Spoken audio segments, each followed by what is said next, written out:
Excelente y tétrica noche, amante del terror. Te doy la más cordial bienvenida al Narrador Siniestro, una cápsula destinada a aquellas leyendas urbanas, creepypastas, relatos inexplicables, pero sobre todo anécdotas tétricas contadas desde otra perspectiva que tienen como finalidad helar tu sangre, pero sobre todo hacerte reflexionar. Te haré una pregunta. ¿Sabes cuál es ese elemento que hace a una historia perturbadora en su máximo esplendor? Medítalo unos cuantos segundos. Relativamente, no se necesitan de personajes ficticios o películas de miedo y mucho menos de casas embrujadas para inducirnos temor. El elemento principal para que una historia sea grotesca, repulsiva y tétrica es la realidad. Hoy te traigo un hecho 100% verídico y me atrevo a decir que es uno de los más fuertes que hasta el momento he narrado en esta sección. Así que pido de tu discreción para este video, el cual se hace con el debido respeto, pues representa la voz de una mujer que conoció al mismísimo diablo y vivió para contarlo. Que esta historia narrada por mí y por mi colega Not Selfie sea un recordatorio para que la gente, pero principalmente las mujeres, estén alertas ante los maniáticos que hoy en día siguen sueltos. Iniciamos.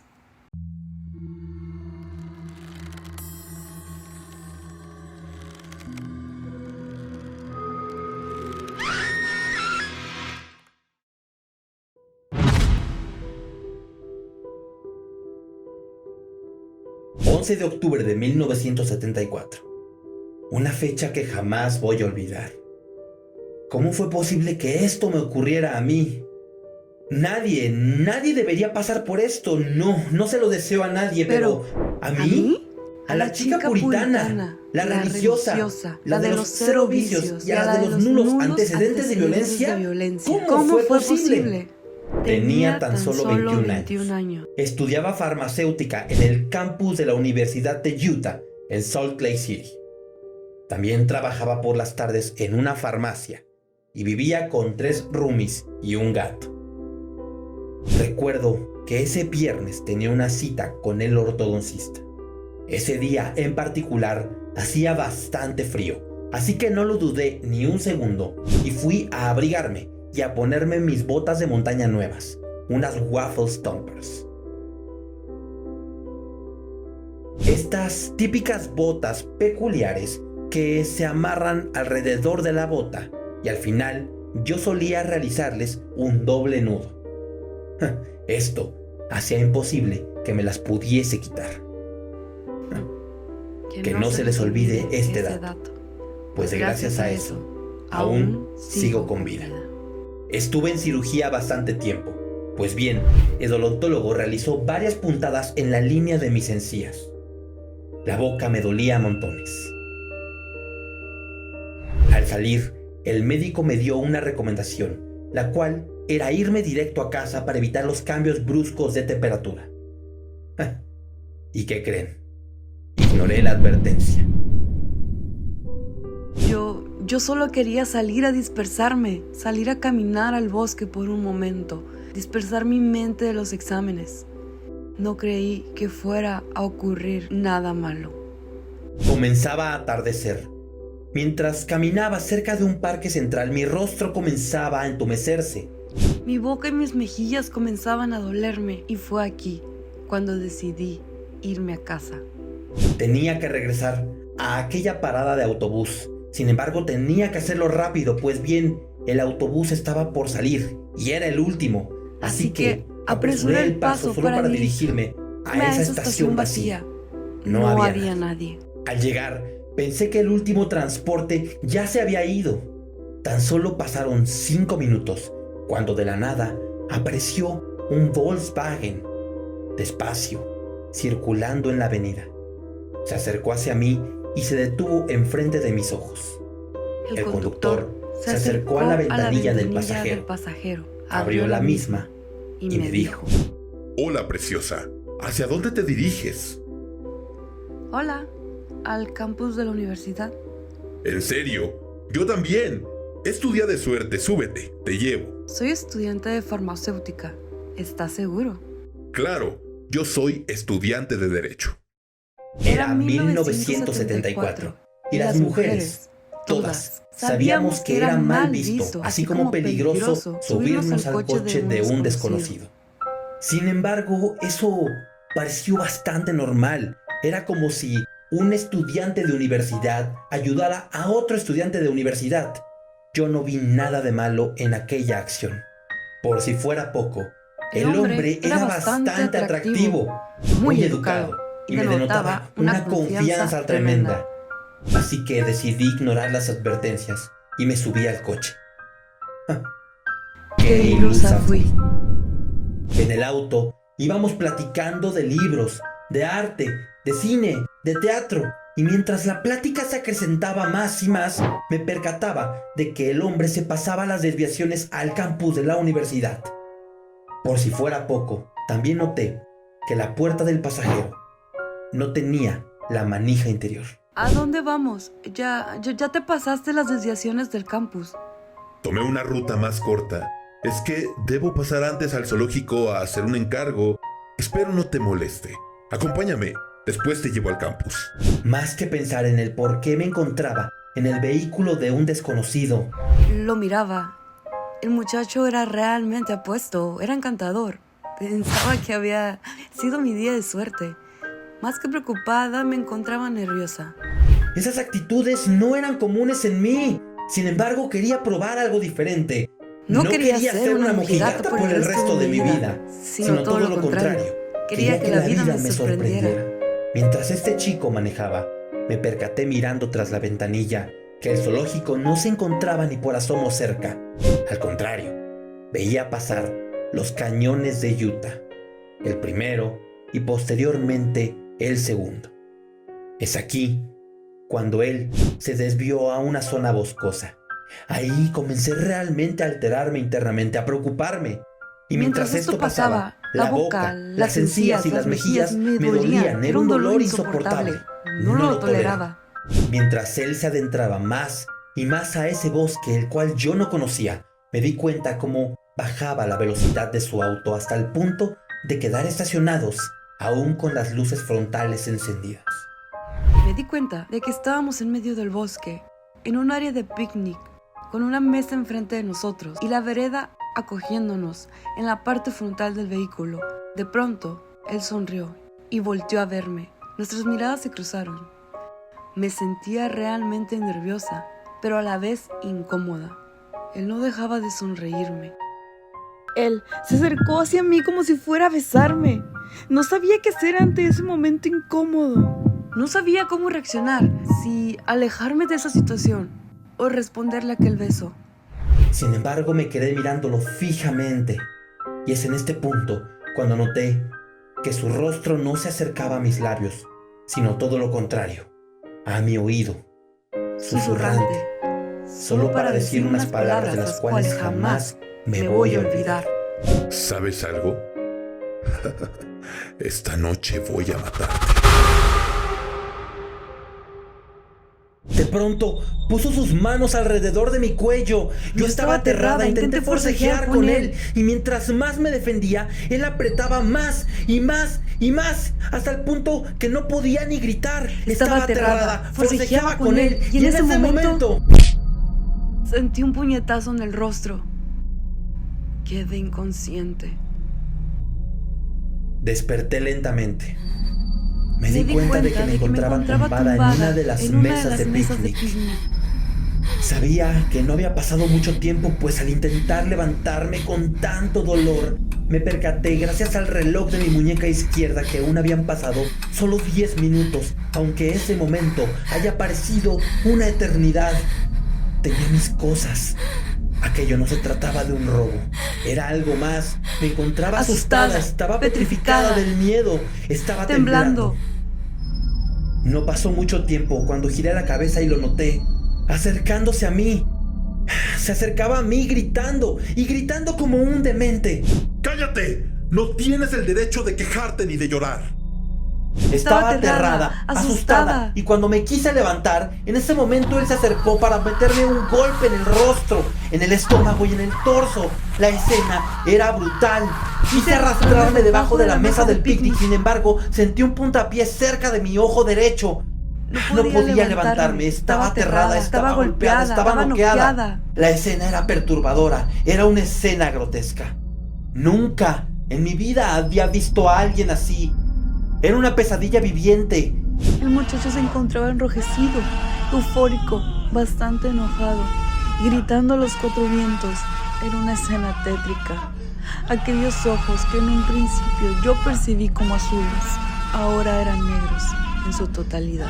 Pareciera como si aquel hombre no tuviese alma. De pronto, sus rodillas se posaron sobre mi cuello y mi pecho. No podía respirar. Solo lo escuchaba gritando y gritando amenazante. Te dije que no tienes el derecho ni de quejarte ni de llorar. Cállate de una maldita vez. Sabes que eres muy afortunada, ¿verdad? De que aún no te haya matado. Sabes que puedo matarte en cualquier momento. ¿Lo sabes, es cierto? Deberías agradecerme por seguir respirando. ¿Estás agradecida?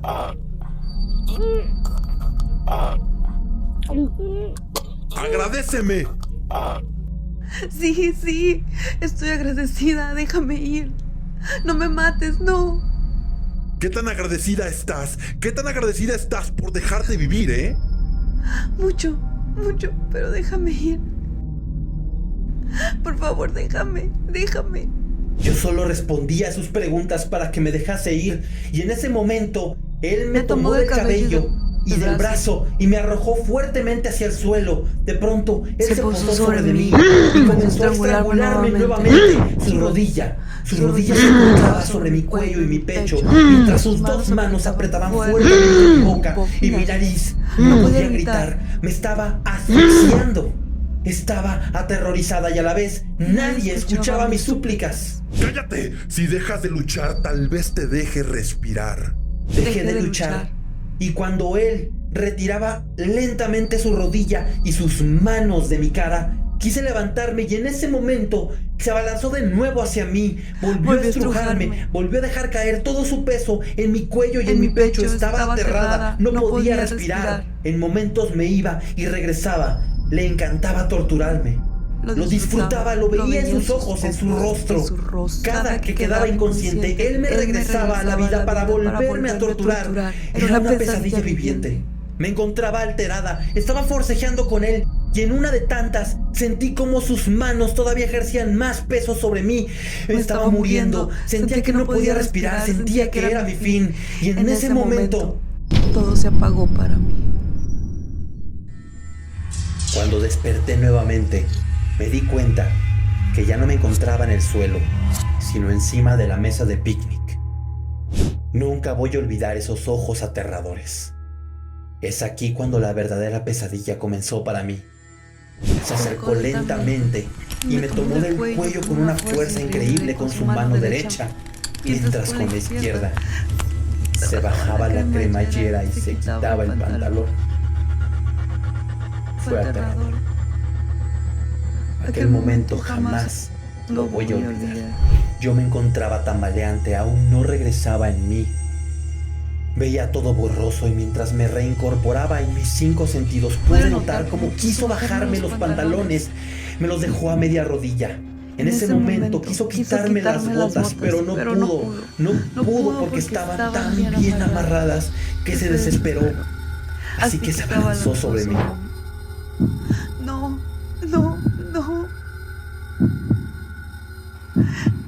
Era una pesadilla, un momento eterno. Habían abusado de mí. Me encontraba llorando después de aquella aberrante situación.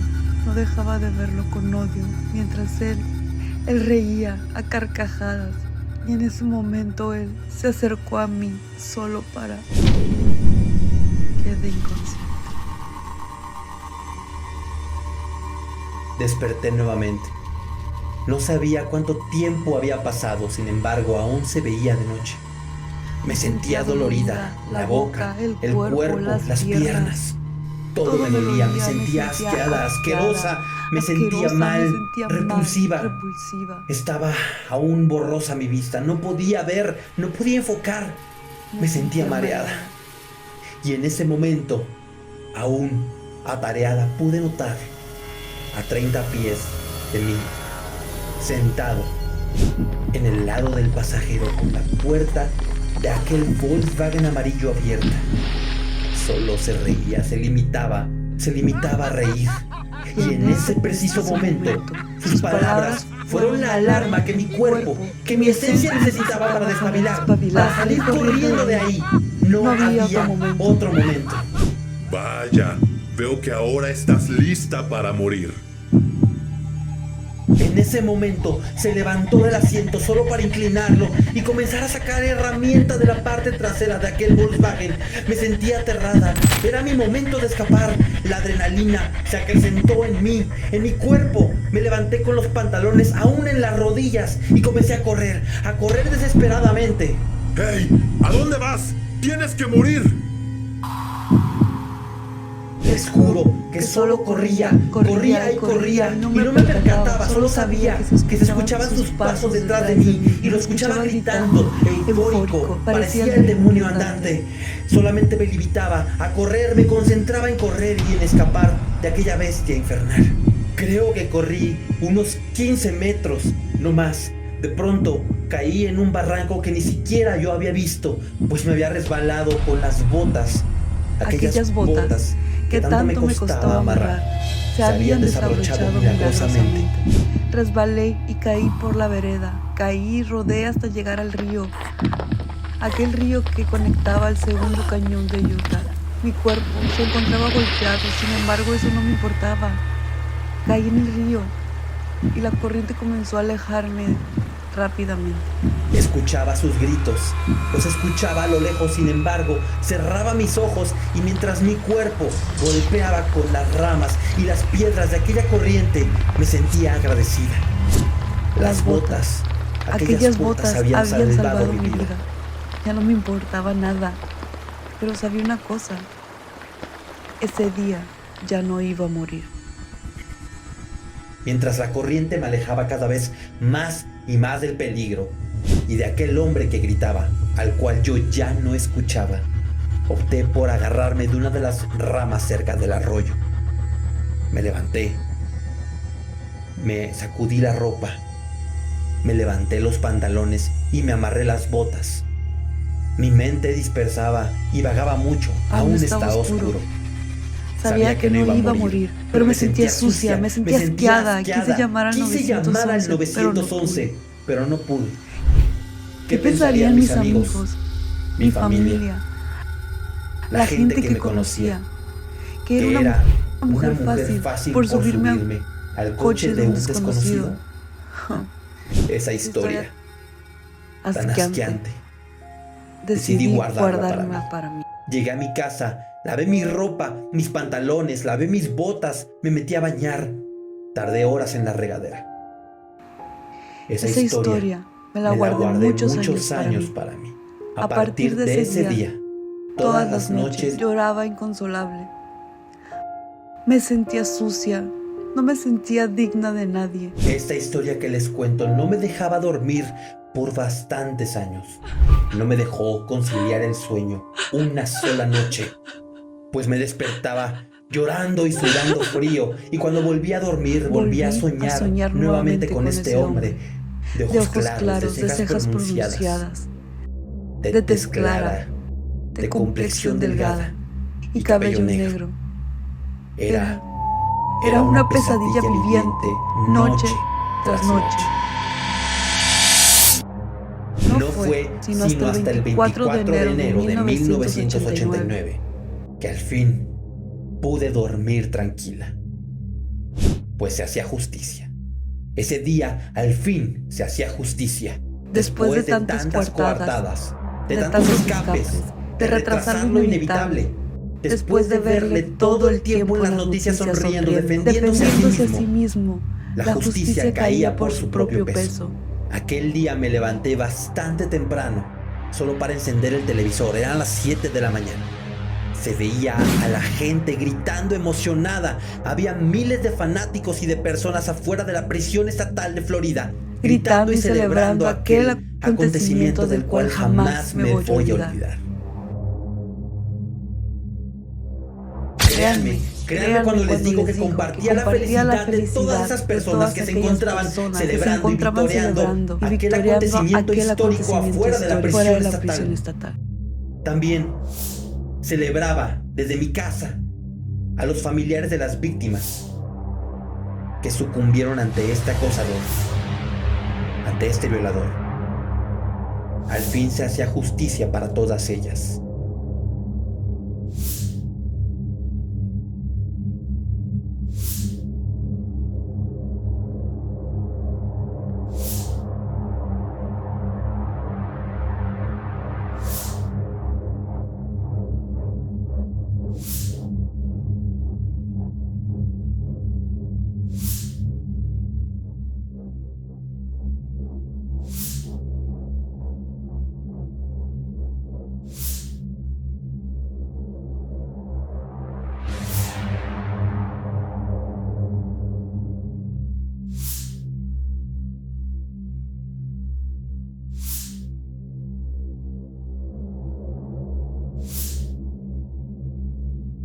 Con esto terminaré mi relato.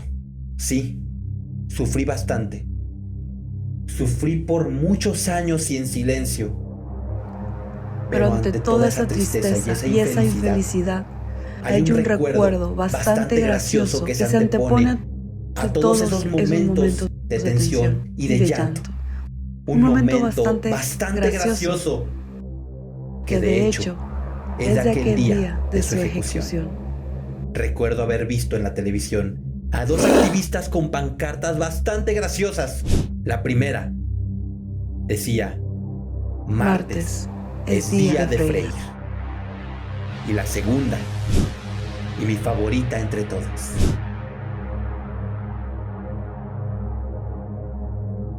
las rosas son rojas, las violetas son azules. Buenos días, Ted Bundy. Hoy te vamos a matar. Ted, let me ask you this. You totally believe you're innocent. I'm not questioning that. My question to you is, how did it come to be that Ted Bundy could be involved in some of these things and has now been charged, convicted once, is now facing first-degree murder charges? I'm not going to sit here and say people have perjured themselves, but I think that'll come out. Are you angry? Sure, I get angry. Very, very angry and indignant. I don't like being locked up for something I didn't do, and I don't like my liberty taken away, and I don't like being treated like an animal, and I don't like people walking around and ogling me like I'm some sort of weirdo, because I'm not.